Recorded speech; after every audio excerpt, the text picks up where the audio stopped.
Your voice, your opinion, your community. Fact TV, free speech, protected.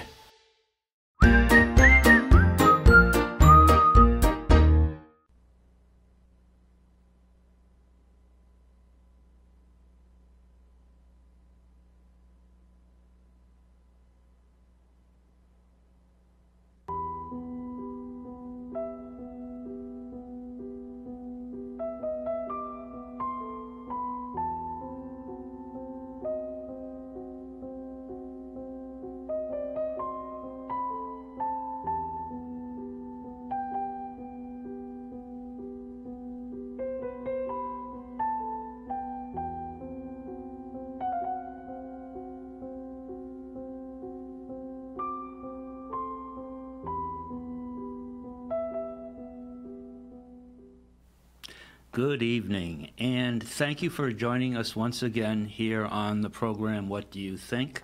My name is Bill Morse, and I am the host. This is a call-in program normally, but we're pre-recording the program today. And the program will be broadcast on Thursday, January 6th, which is tomorrow. So please, no call-ins this time. I want to welcome you all back. The program has not aired since early December, and it's good to be back, and it's good to have something interesting and thought-provoking to share with you this evening, so I hope you stay tuned. A couple of weeks ago, a friend emailed me a story that came out of Geneva in Switzerland, and it was a period story from the early 1500s, 1530 to be exact. And it is an excerpt from the Chronicles of François de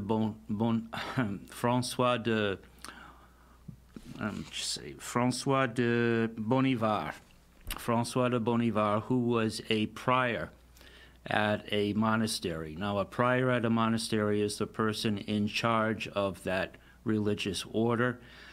In this case, it's a religious order of men, of monks, and as prior, he was in charge.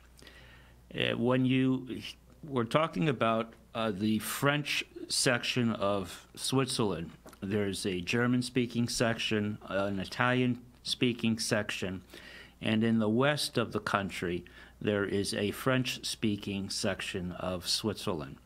So Geneva, or Genève, is located in the French-speaking area in the Western Alps. And François de Bonivard,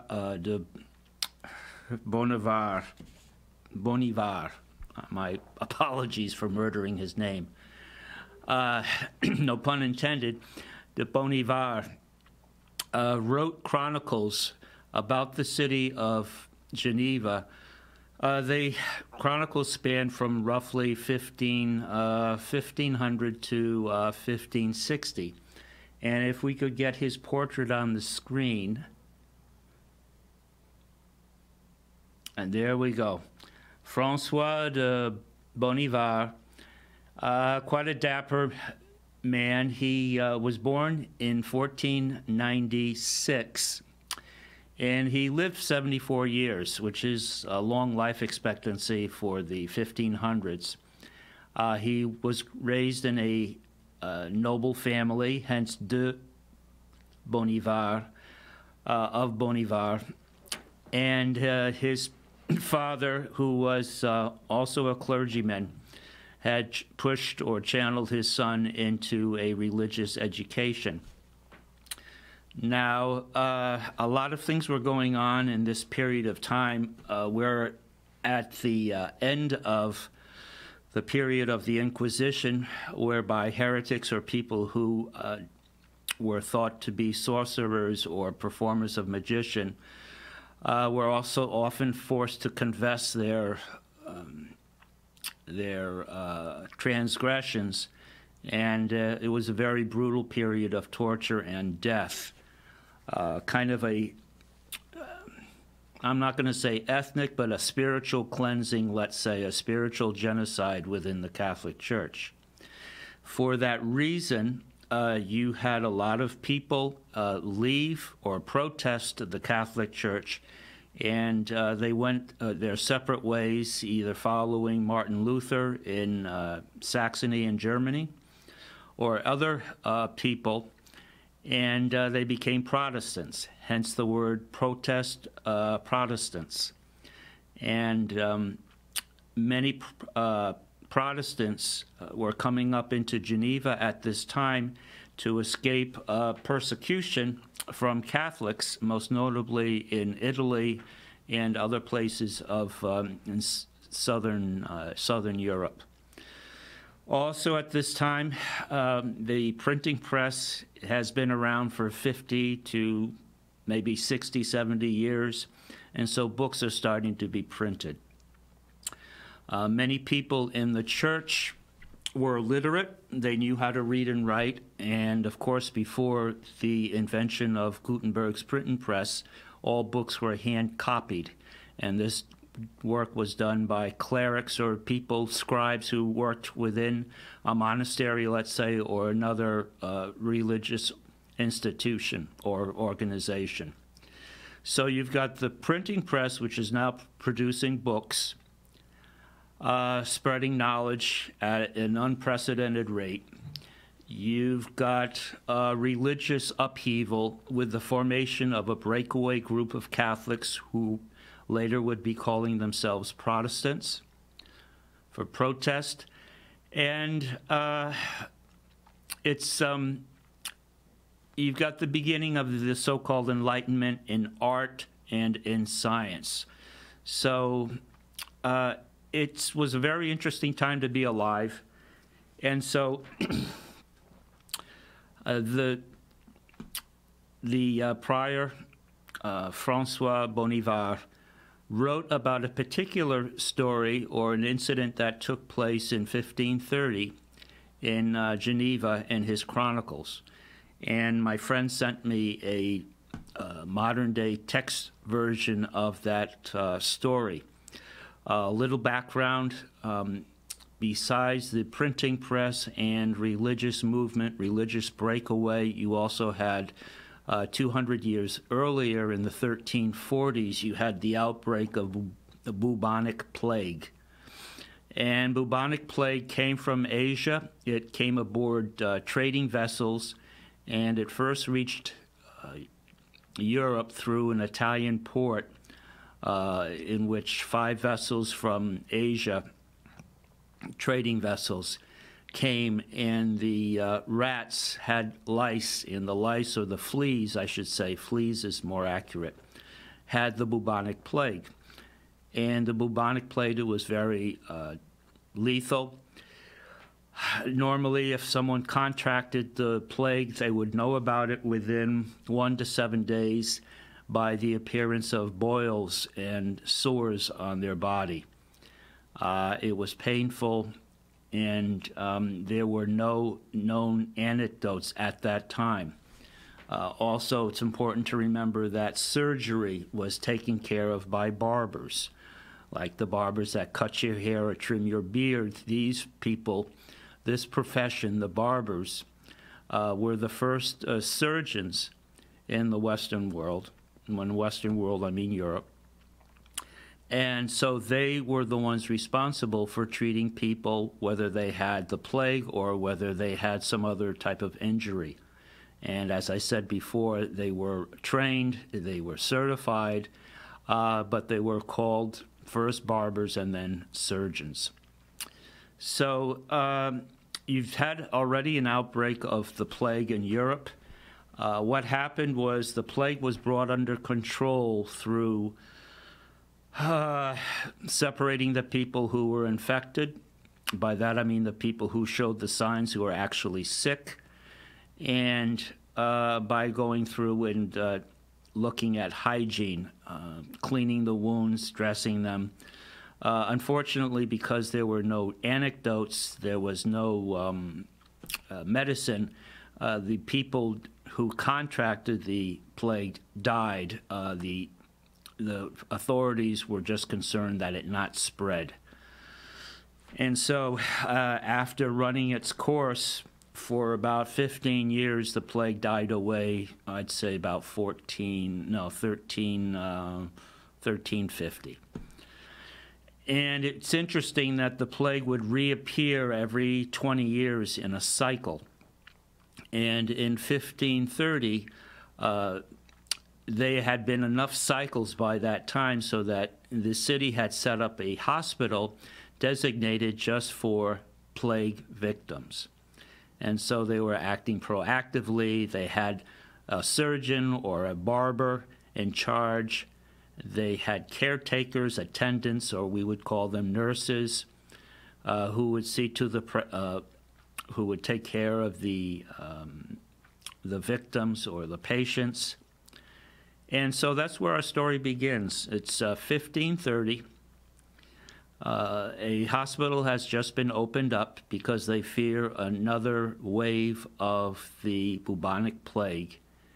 And so I'm going to read the modern-day version, and then I want to actually fill the story in with some interesting details that I came up with in researching this. My first thought was, is this a true story? I did some research on some search engines, found the same story at different sources. I wanted to dig deeper and actually find the original text, hence the portrait of the prior François de Bonivard, and see if I could fill out the story, so to speak, just from an interest standpoint, and also just to get more of a feel of the atmosphere and the customs of the people in Geneva at that time. So, this comes from Sci-Fi World. Okay, so I immediately questioned, is this a made-up story? And it's forwarded from the Crow House. All right, this week we time traveled to 1530 in Geneva. Now, these are the words of François de Bonivard in modern-day English. He obviously wrote in French.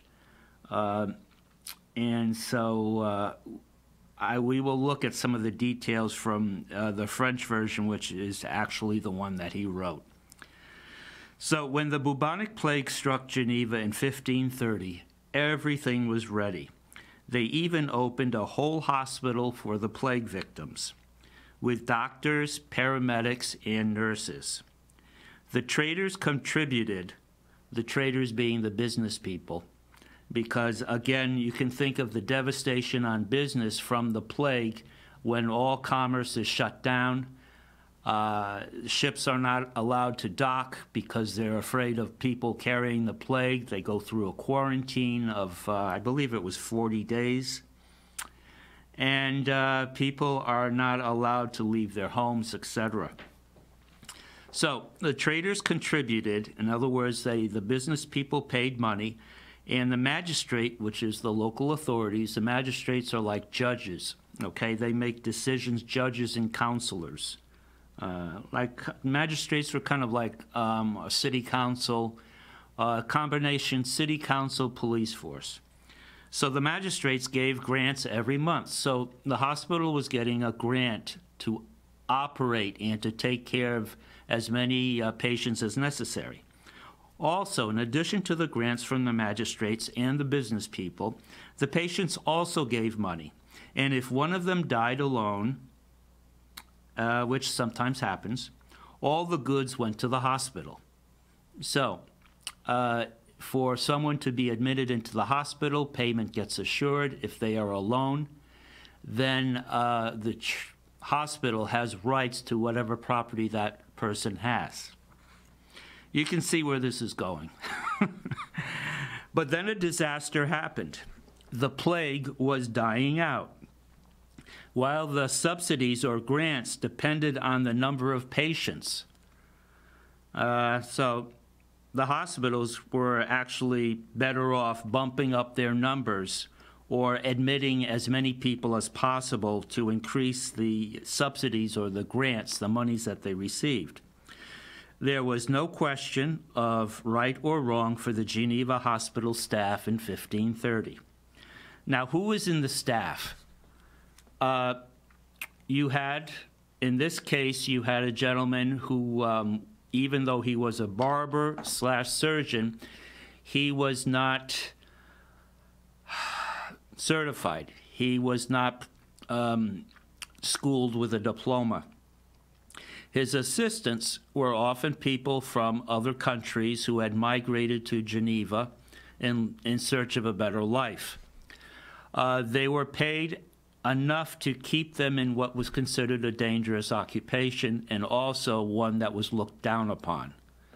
Remember, many people, and this was a religious belief, and not just Catholics but also Protestants, the plague or the disease was an act of God directed at mankind for his or her sins.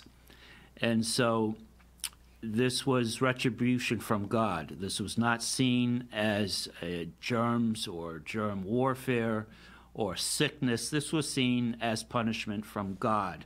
We're talking 1530. So there was no question of right or wrong for the Geneva hospital staff in 1530. So again, you're not getting the brightest, the best people in the society to work in this hospital. Because again, if you had the plague, you must have done something wrong in your life, or somebody in your family did something wrong in their lives, and you're paying for it through picking up the plague. If the plague produces money, then the plague is good.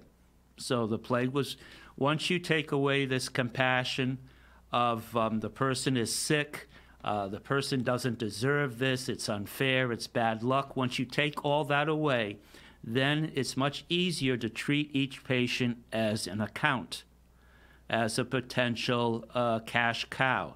And that's exactly what happened here at this hospital in Geneva in 1530. If the plague produces money, then the plague is good.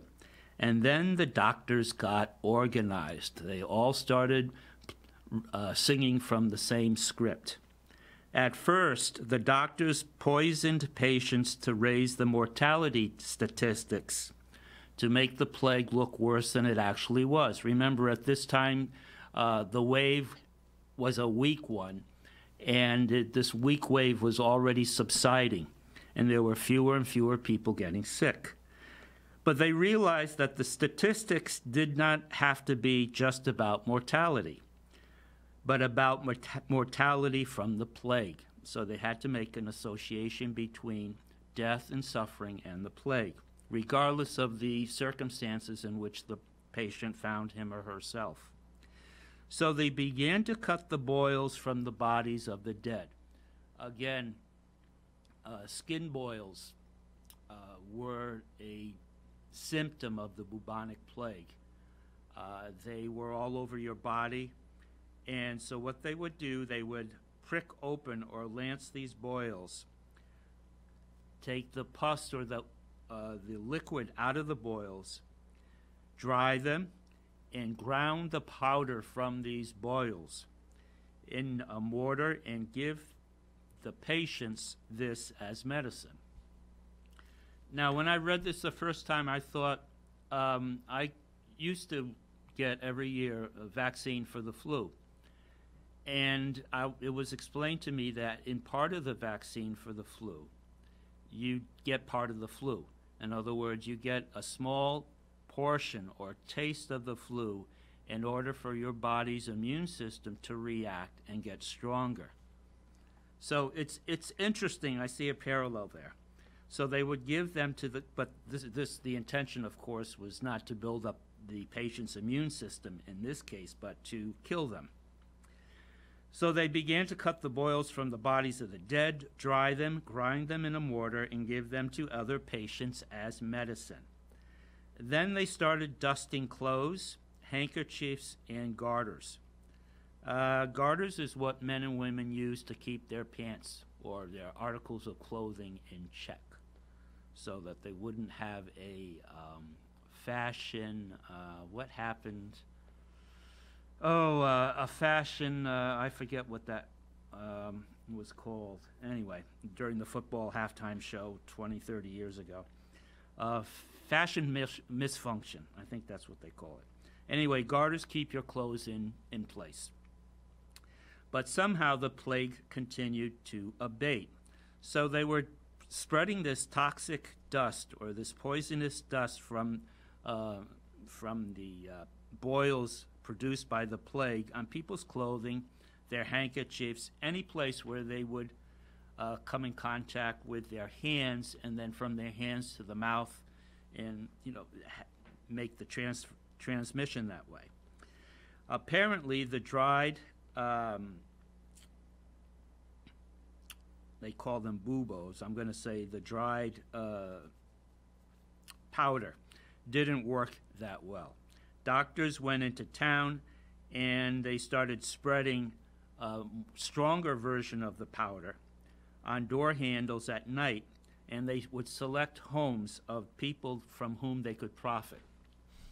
In other words, they started harvesting patients by taking the poisonous powder from the wounds of the plague, from the boils, and would put them on the doorknobs of people's homes. Invariably, they would look for someone who was wealthy, who was alone, whose fortune would fall into their hands once they were deceased. And selecting homes from which they could profit. An eyewitness wrote of these events. This remained hidden for some time. In other words, they did this at night. Not a lot of people were out at night. You have to remember this is 1530. There aren't a lot of street lights. There are lanterns here and there. But the devil is more concerned with increasing the number of sins than with hiding them. Now that's a quote from a witness who actually saw the spreading of this powder by the doctors. In short, one of the doctors became so impudent, and lazy that he decided not to wander the city at night, but he simply took a bag of the dust, and whenever he was in a crowd during the daytime, he would just throw it up in the air and let it just fall wherever. The stench was horrific. Again, you're talking about the stench from these open sores, from these boils that have been dried and crushed into powder. And the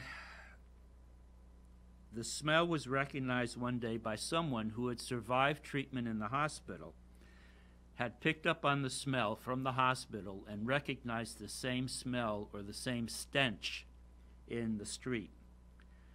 The doctor was tied up and placed in the good hands of competent craftsmen. Now, a craftsman was an interrogator, and there is an art to interrogation. I wouldn't call it a noble art, but sometimes it's necessary. In this case, the magistrates thought it was necessary. They tried to get as much information from the doctor as possible. Obviously, the doctor was not acting alone. However, the execution lasted several days. By execution, they mean interrogation. The ingenious Hippocrates, and I'm just reading from the modern-day version of the story. The ingenious Hippocrates were tied to poles on wagons and carried around the city. Again, this is a public display of shame. It's part of the process that I'm going to say judicial process, but it's part of the process. And they were taken about on these wagons, public display, and at each intersection, the executioners would use red-hot tongs that had been sitting in a fire, and they would poke the people that were on display, sometimes taking off a piece of their skin. They were taken, and this happened at each intersection. So the wagon with the 6 or 7 of them, the doctors, and I'll explain who else. The wagon would stop. There would always be a crowd because this was like a parade, and people would follow. and they would be tortured at the intersection. Eventually, they were taken eventually to a public square where the torture ended, and they were beheaded. After they were beheaded, the bodies were quartered, and the pieces of the bodies were taken to different areas of Geneva for display. Again, it's hard to conceive this type of procession in 2021, but I think the message, my opinion, was the message is that justice had been delivered. The only exception was the hospital director's son, who did not take part in the trial, but blurted out that he knew how to make the potions that were put on, that were left in the street or thrown in the air, or put on clothing or doorknobs, and how to prepare the powder without fear of contamination. Now, that's important. He was simply beheaded. This was the hospital director's son, to prevent the spread of evil. And that's the end of the story. Again, this happened in March, April of 1530. It began around the time of Lent, the 4 weeks of Lent leading up to Easter, and the procession and beheading of these individuals, of the doctors and hospital staff, that took place after Easter. So I'm going to spend, if it's okay, I'm going to spend about 10 minutes. I just want to go through my own research and give a little background as to who these people were. First of all, and I'm getting this directly from the book written by François de Bonivard. There was a young man by the name of Michel Corot, who came from a well-off family in Geneva, and he was, I guess you would call him disaffected youth. He was bored. He left the house, and he left this family, which was evidently in good standing in the community. And as kind of a lark, he pretended that he had the plague. He dressed up his body with imitation boils using makeup. And he got himself a room in this particular hospital. He spent the 40 days he was there in quarantine and under treatment, not really treatment, but being fed, by having women come up and also having lots of wine to drink. So he went on a binge, and he went on a binge away from his parents, away from his people who knew him in this hospital. The 40 days were coming to a close. He knew that his binge would come to an end, and he would have to go back out into the real world. So he had an idea about making some money, and he talked with a doctor, and the doctor's name was Jean. His name was Jean Placé, and he said to the doctor, we could do something here by making money, and so that the hospital will continue getting subsidies, business people will continue contributing, and we can actually spread this and use this as a business plan to make some money and to keep this gravy train kind of rolling. And so the doctor agreed.